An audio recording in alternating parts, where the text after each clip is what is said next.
नमस्कार दोस्तों, blood takes के आज के बहुत ही ज्यादा अच्छे से इंफॉर्मेशनल वीडियो में आप सभी लोगों का बहुत बहुत स्वागत है। दोस्तों आज के इस वीडियो में हम लोग आप लोगों को बहुत कमाल की जानकारी देने वाले हैं। आज के इस वीडियो के बाद आप लोग क्लियर समझ जाएंगे कि जो लोग अपने आप को टिपिकल वेजिटेरियन कहते हैं वो लोग क्यों कई बार प्याज और लहसुन खाने से भी कतराते हैं। आखिर क्या कारण है कि कभी भी प्याज और लहसुन दो ही ऐसी चीजें जो भगवान को प्रसाद में कभी नहीं चढ़ाई जाती है। क्यों बहुत सारे लोग ये कहते हैं कि नहीं यार हम वेजिटेरियन, हम तो प्याज लहसुन भी नहीं खाते। या बहुत लोग होते हैं जो नवरात्रि या कोई बड़ा फेस्टिवल आता है या छठ पूजा हो गया, छठ पूजा स्पेशली एक हफ्ते दो हफ्ते पहले से लहसुन प्याज सब कुछ खाना बिल्कुल टोटली बंद कर देते हैं। गणपति में भी बंद कर देते कि मतलब 10 दिन गणपति बप्पा रहेंगे तो हम लहसुन प्याज नहीं खाने वाले।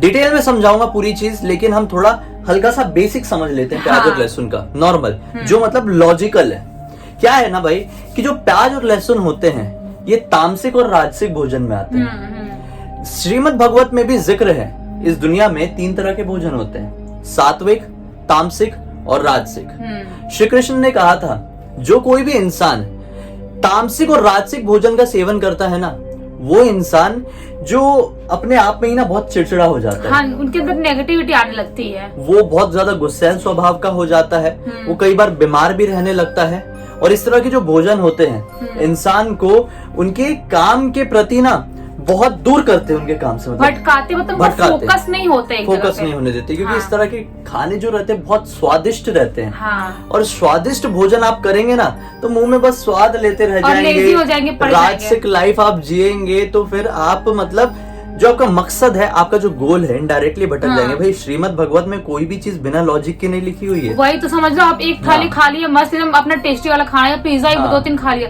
तो आप पड़ जाओगे, लेट जाओगे, उठ के कोई और काम नहीं कर पाओगे। टेस्ट मिल गया, आपको मजा आ गया लाइफ में, अब आपको कोई फर्क नहीं पड़ता, आप आराम करोगे। लेकिन जो सात्विक भोजन होते हैं ये उतने ज्यादा टेस्टी नहीं होते, इस वजह से आप अपने गोल से कभी भटकते नहीं है। और ये चीज तो बचपन से ही आप लोगों ने सुने होंगे कि जो हेल्दी चीज होती है वो कभी टेस्टी नहीं होती। हाँ, ये तो होता है।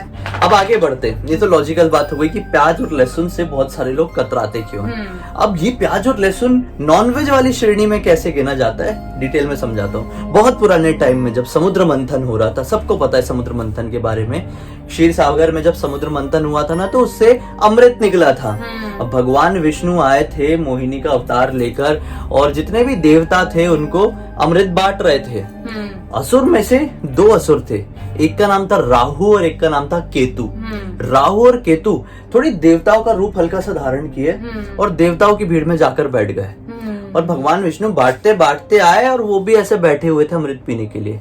उनने जैसे ही भगवान विष्णु ने एक बूंद डाले वो फटाक से पिए, भगवान विष्णु ने तुरंत क्लिक कर लिया, अरे राक्षस है ये, देवता नहीं है, तुम धोखा देने की कोशिश कर रहे हो। हाँ। अब क्रोध में भगवान विष्णु ने निकाले अपना सुदर्शन चक्र और राहु और केतु दोनों के ऊपर चला दिए। हाँ।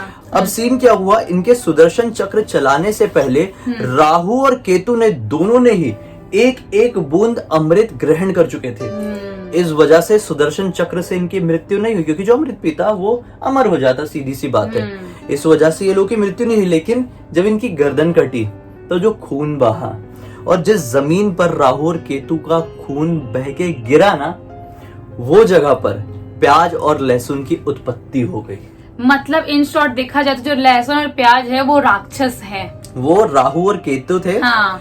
उनके खून से ये प्याज और लहसुन का ये पौराणिक कथाओं के हिसाब से बता रहा हूँ, ये मेरी बनाई हुई कथा नहीं है। बहुत सारे लोग भड़क जाते हैं सब चीजें सुन के। तो जो हमारी कर लिया करो। हाँ, जो हमारी कथाओं में वर्णन है मैं वो आप लोगों को बताता हूँ, खुद पढ़ के खुद समझ के। तो इनके खून से ही प्याज और लहसुन के पेड़ों की उत्पत्ति हुई। लेकिन इनका खून आम खून तो नहीं था ना, इनके खून में अमृत था, क्योंकि ये लोग अमृत ग्रहण कर चुके थे। अब भाई किसी खून में अमृत मिल गया, किसी चीज में अमृत मिल गया तो वो चीज कितनी ज्यादा स्ट्रांग हो जाएगी।